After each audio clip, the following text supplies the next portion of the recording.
Welcome back MVP road car fans. Today we've got something truly special to chew on, because you know I never hold back when there's pure automotive adrenaline on the table. Picture this, you're standing before the 2026 Dodge Viper, a beast reborn low, wide, intense. From the moment the engine growls, you're already on edge. This thing isn't just a car, it's a statement. I came to dominate. The sheet metal is sculpture, every curve and crease commanding attention. The front nose plunges forward like a snake, striking her eyes in the headlights, nostrils in the hood vents, poised to suck air right into its lungs. The fenders bulge, daring you to feel its presence. The hood isn't just a lid, it's a long, aggressive proclamation of what's underneath. The profile is taut and muscular, a long nose balanced by a short, stubby rear. Doors are flush, and side scoops breathe life into the cooling system and hint at the engine's ferocity further behind. And the shoulders are wide,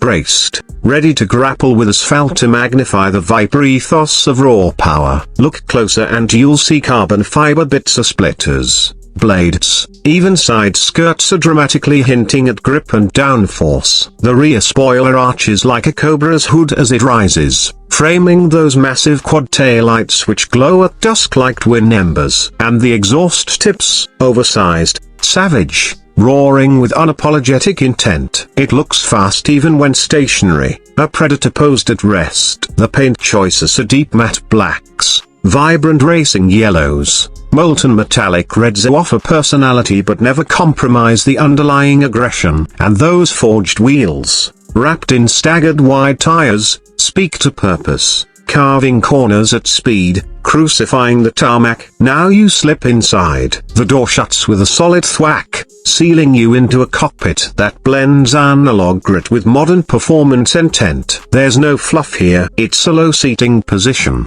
bolstered buckets clamping shoulders tight, soft-touched Alcantara mixing with grippy leather and exposed carbon fiber highlights the track-focused pedigree. Steering wheel is small, flat-bottomed, with easy reach paddles if you opt for the automatic, or clampless for the manual gate air, which, yes, you still get.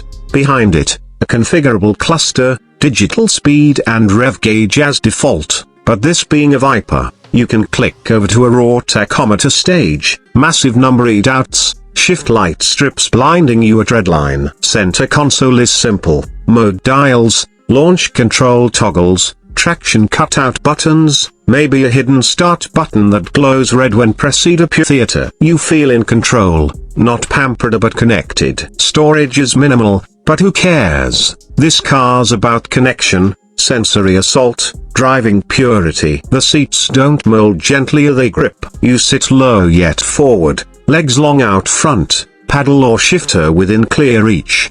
Eyes close to the road's texture. Sound is incredible. Pip-pop overrun crackles, furious exhaust snarls, engine note that vibrates your insides. The cabin amplifies it just enough. You soak in every mechanical nuance. There's no active noise cancellation, you wouldn't want it. VAC is sufficient, not a story, but the quality of materials never feels cheap. Soft door linings, feel of buttons, leather quality, they reinforce that this is serious machinery, befitting both the boulevard and the racetrack.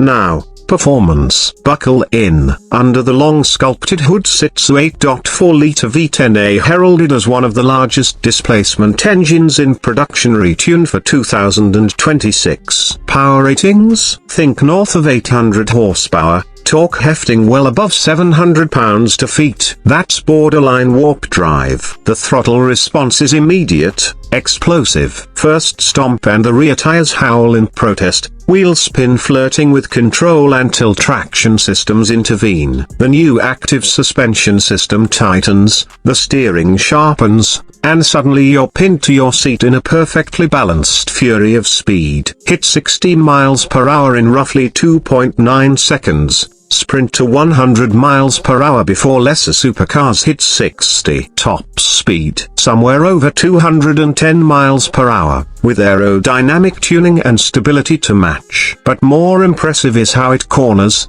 adaptive dampers adjusting micro constantly, anti-roll bars preloading, torque vectoring treating each wheel differently to rotate the car exactly as you intend. You feel planted, yet alive. Every ripple in the road communicated through the rims, every lateral G felt through spine and shoulders. Braking is savage. Carbon ceramic discs with 6-piston calipers up front bite down so hard your chest compresses. You trail brake into corners like a maestro, deep into the apex, then kick into acceleration. A throttle bite and control impressive given the raw numbers. At full load on a twisty circuit, the Viper remains composed, predictable, thrilling. It's brutal but refined enough to ride highways in courteous GT pace. Adjust lift off, and the ride softens, the noise mellows, comfort not lost.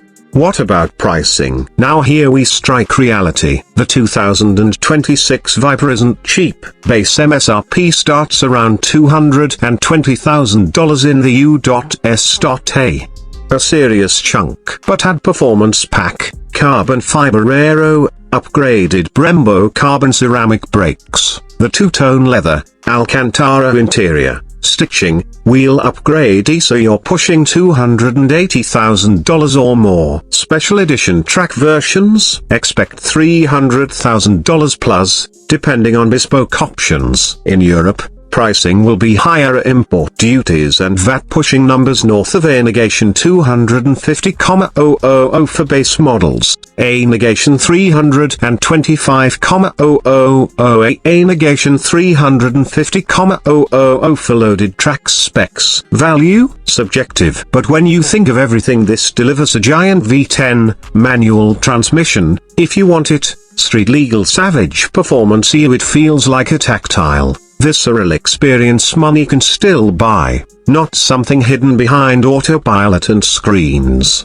So there you have it, a machine that doesn't just transport you attack. Oral, tactile, emotional, swift, sculpted. You'll pay handsomely, yes, but you'll also own a legendary born. Every time you fire it, floor it, weave through traffic, launch from light to light, you'll feel that you're not just driving, you're commanding a living, breathing predator. If you've enjoyed exploring this beast, hit subscribe, smash that like, and let me know in the comments, would you take the manual or the automatic, and what color would you wrap up your serpent in? Until next time, keep pressing throttle and stay MVP on the road.